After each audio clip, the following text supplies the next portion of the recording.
તો વિદ્યાર્થી મિત્રો આપણે પહેલા દ્રશ્યમાં જોયું કે વર્ગખંડ છે એ દર્શાવેલો અને એબ્રાહમ લિંકન પોતાના શિક્ષક પાસે પુસ્તક લેવા આવે છે અને પુસ્તક લઈને ત્યાંથી ચાલ્યા જાય છે. આ પહેલું દ્રશ્ય હતું અને બીજી જ ઘણી બાબતો આગળના વિડીયોમાં આપણે સમજી. તો હવે બીજું દ્રશ્ય, બીજા દ્રશ્યમાં શું સીન છે? પેલો સ્થળ શું છે? એબ્રાહમ લિંકનનું ગરીબ સ્થિતિનું ઘર. એબ્રાહમ લિંકનનું ગરીબ પરિસ્થિતિનું અહીં ઘર દર્શાવવામાં આવ્યું છે. તેનું ઘર કેવું છે? તો કે એના ઘર છે એ જાણે કોઈ ગરીબ માણસનું ઘર હોય તેવું અહીં સેટઅપ છે, એટલે કે ગોઠવણી કરેલી છે અને એ અહીં દર્શાવવામાં આવ્યું છે. રાતનો સમય છે, રાત્રિનો સમય છે. ઘડિયાળનો ટીકટોક અવાજ, ઘડિયાળનો જે પહેલાના જમાનામાં જે જૂની ઘડિયાળો હતી અને લોલકવાળી કે જે લોલક નીચે ફેરા રાખે અને ટીકટોક ટીકટોક અવાજ છે એનો આવતો હોય, તો એ અવાજ પણ આવી રહ્યો છે. લિંકન સુતા સુતા શિક્ષકે આપેલ પુસ્તક વાંચે છે. એબ્રાહમ લિંકન પોતાના શિક્ષકે જે પુસ્તક આપ્યું છે તે સુતા સુતા વાંચી રહ્યા છે. ઊંઘ આવતા ઊંઘી જાય અને તેઓને નીંદર આવે છે એટલે તેઓ સૂઈ જાય છે. પુસ્તક છાતી પર છે. પડખું ફરે ત્યારે પુસ્તક બીજી તરફ પડી જાય છે. જેવા તેઓ પડખું ફરે છે ત્યારે છાતી પર રાખેલી પુસ્તક છે એ બીજી તરફ પોતાના જે પલક પરથી નીચે પડી જાય છે. હવે સવાર પડી ગયું છે. સવાર પડી ગયું છે એટલે કંઈક સવારને દર્શાવવા માટે કંઈક અહીં આલેખન કરેલું હશે. તો શું છે? તો કે સંગીત, મોર્નિંગ ટ્યુન.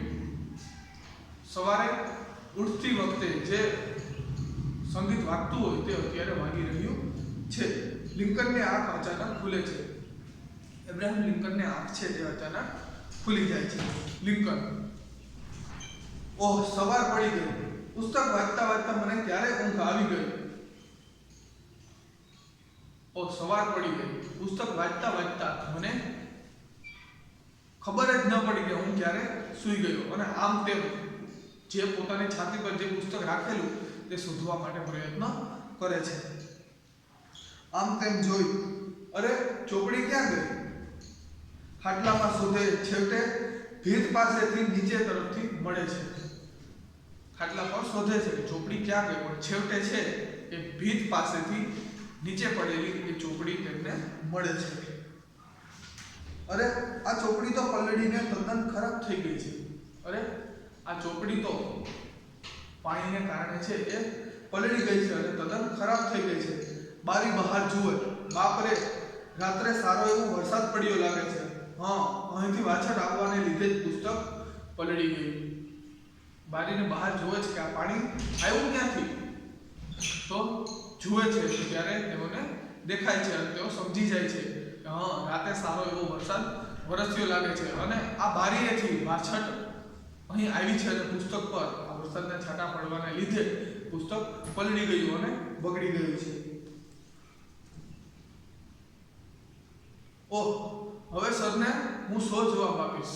હવે હું સરને શું જવાબ આપીશ? રૂમમાં આટા મારે પછી પ્રતિકાત્મક આત્મસંઘર્ષ. રૂમમાં તેઓ આટા મારી રહ્યા છે. હવે જાણે પોતે કંઈક વિચારતા હોય તેમ પોતાની અંદર જાણે કંઈક સંઘર્ષ ચાલતો હોય તેવી રીતના અહીં રૂમની અંદર આટા મારતા એબ્રાહમ લિંકનને દર્શાવવામાં આવ્યા છે. મારી પાસે તો એટલા પૈસા નથી કે નવી ચોપડી ખરીદીને સાહેબને આપી શકું. શું કરું? મારી પાસે એટલા પૈસા નથી કે હું સાહેબને નવી ચોપડી ખરીદીને આપી શકું. જૂઠું બોલું? સરને જઈને એમ કહું કે પુસ્તક કોઈ ચોરી ગયું? તેઓ મનમાં વિચાર કરે છે કે શું હું મારા સરને જઈ અને ખોટું કહી દઉં, તેમની સામે જઈ અને જૂઠું બોલી દઉં કે મારી ચોપડી કોઈ ચોરી ગયું છે? ના, એના કરતાં એમ કહું કે રસ્તામાં પડી ગયું. ના, એના કરતાં તો એમ કેવું બહેતર છે કે પુસ્તક રસ્તામાં પડી ગયું. ના ના, અસત્ય હું ન જ બોલી શકું. ના ના, હું ખોટું તો બોલીશ જ નહીં. આ બધી વાત છે એ એબ્રાહમ લિંકન પોતાના મનમાં કરે છે, પણ અહીં એક સંવાદ સ્વરૂપે દર્શાવવામાં આવી છે કે જે એબ્રાહમ લિંકન પોતાના મનમાં આ બધા વિચાર કરી રહ્યા છે, તેઓના મનમાં આ બધા વિચાર ચાલી રહ્યા છે. અસત્ય મારે ન જ બોલવું જોઈએ. ના, મારે જૂઠું અસત્ય છે એ બોલવું જોઈએ નહીં. તો કરવું શું કરવું જોઈએ મારે? શું કહેવું જોઈએ મારે મારા શિક્ષકને? તો હું કરું શું? મારે શું કરવું જોઈએ?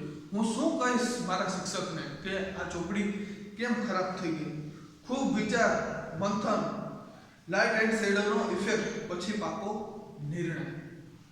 આ જે છે નાટકમાં આપણે જોતા હોય તો ઉપરથી પ્રકાશ પડતો હોય, કોઈ પાત્ર છે, કોઈ એક્ટર કે અભિનેત્રી કોઈ ઊંડા વિચારમાં હોય અને ઉપરથી જે પ્રકાશ પડતો હોય અને તેના વિચારો છે એ આપણને સંભળાતા હોય, તેવી જ રીતે અહીં પણ ઇબ્રાહિમ લિંકન જે બોલી રહ્યા છે પણ તે બોલતા નથી, એ રેકોર્ડ કરેલો અવાજ હશે.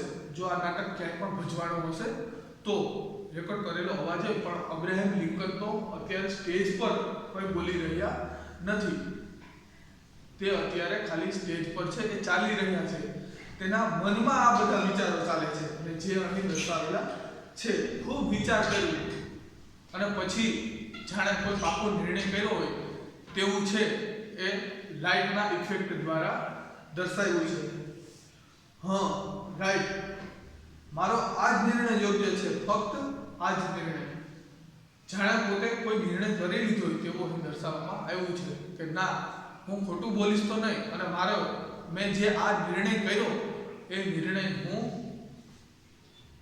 આ જ નિર્ણય મારો સાચો છે. પોતે નિર્ણય કરી લીધો છે કે પોતે શિક્ષક પાસે જઈને શું કહેશે, પણ એ અહીં દર્શાવ્યું નથી. તે આપણને આગળ ખબર પડશે કે લિંકન તેના શિક્ષક પાસે જઈને શું કહે છે, પણ પોતે નિર્ણય તો કરી જ લીધો છે કે હું શિક્ષક પાસે જઈને આમ જ કહીશ, હું જૂઠું તો બોલીશ જ નહીં.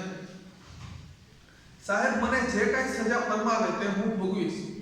મારા સાહેબ મને જે કાંઈ પણ સજા આપશે તે હું ભોગવી લઈશ, પણ જૂઠું તો હું નહીં જ બોલું, પણ હું ખોટું તો બોલીશ જ નહીં. અત્યારે જ સાહેબ પાસે હું જઈશ અને હું એમને સાચી વાત કહીશ. હું અત્યારે જ મારા સાહેબ પાસે જઈ અને તેમને બધી જ સાચી વાત છે એ કહી દઈશ. સાચા અને મક્કમ નિર્ણયનો સંતોષ તે સાથે ફેડ આઉટ.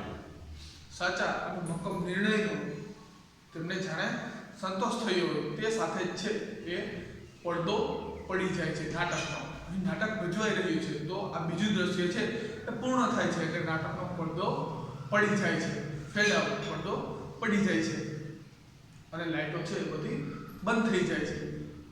તો અહીં આ નાટિકાનું બીજું દ્રશ્ય પણ પૂર્ણ થઈ જાય છે. તો હવે આવશે ત્રીજું દ્રશ્ય. તો ત્રીજા દ્રશ્યમાં પણ કંઈક અલગ સીન છે એ દર્શાવવામાં આવેલો હશે, કંઈક અલગ દ્રશ્ય છે એ દર્શાવવામાં આવેલું હશે. તો આપણે નાટકનું પહેલું દ્રશ્ય જોયું, બીજું દ્રશ્ય પણ જોયું. હવે આ ત્રીજા દ્રશ્યનો અભ્યાસ છે એ આપણે આગળના વિડીયોમાં કરીશું.